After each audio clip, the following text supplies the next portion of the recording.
അസ്സലാമലൈക്കും. സേവ് അബ്ദുൾ റഹീം.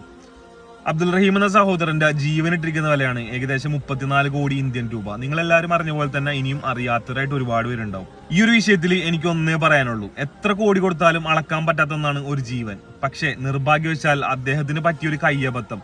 അതുകൊണ്ട് അദ്ദേഹത്തിന്റെ ജീവന് സൗദി ഗവൺമെന്റ് ഇട്ടിരിക്കുന്നത് 34 കോടി ഇന്ത്യൻ രൂപയാണ്. നമ്മളാൽ കഴിയുന്ന സഹായം, അതായത് 1 രൂപയാണെങ്കിലും 10 ആണെങ്കിലും 100 ആണെങ്കിലും 1000 ആണെങ്കിലും നമ്മുടെ കയ്യിൽ എന്തുണ്ടോ അതുകൊണ്ട് സഹായിച്ചാൽ അദ്ദേഹത്തിന്റെ ജീവൻ രക്ഷിക്കാൻ കഴിയും. ഇനിയും ഈ ഒരു വിഷയത്തിൽ കണ്ണ് തുറക്കാത്ത ഇൻഫ്ലുവൻസേഴ്സ് ഉണ്ടെങ്കിൽ ഒരു കാര്യം മനസ്സിലാക്കണം, നമ്മുടെയൊക്കെ മനസ്സിന്റെ വലിപ്പം കാണിക്കാൻ പറ്റിയൊരു സമയമാണത്. 4 ദിവസത്തിന് ശേഷം നമുക്ക് ചെയ്യാൻ തോന്നിയത് കൊണ്ടോ ഇതിനെപ്പറ്റി ഖേദിച്ചത് കൊണ്ടോ കാര്യമില്ല. കാരണം ചെയ്യേണ്ട കാര്യങ്ങൾ ചെയ്യേണ്ട സമയത്ത് ചെയ്യണം. നമ്മളാൽ കഴിയുന്ന സഹായം, ഞാൻ ഈ ഒരു വീഡിയോ ചെയ്യുന്നത് എന്നാൽ കഴിയുന്ന സഹായം ചെയ്തതിന് ശേഷം മാത്രം. അപ്പൊ ഇൻഷാ അല്ലാഹ് നിങ്ങൾ എന്തായാലും ആപ്പ് സ്റ്റോറിലും പ്ലേ സ്റ്റോറിലും അവൈലബിൾ ആയിട്ടുള്ള സേവ് അബ്ദുൾ റഹീം എന്ന ആപ്പ് ഇൻസ്റ്റാൾ ചെയ്ത് അതിൽ മാക്സിമം എല്ലാവരും കോൺട്രിബ്യൂട്ട് ചെയ്യാം.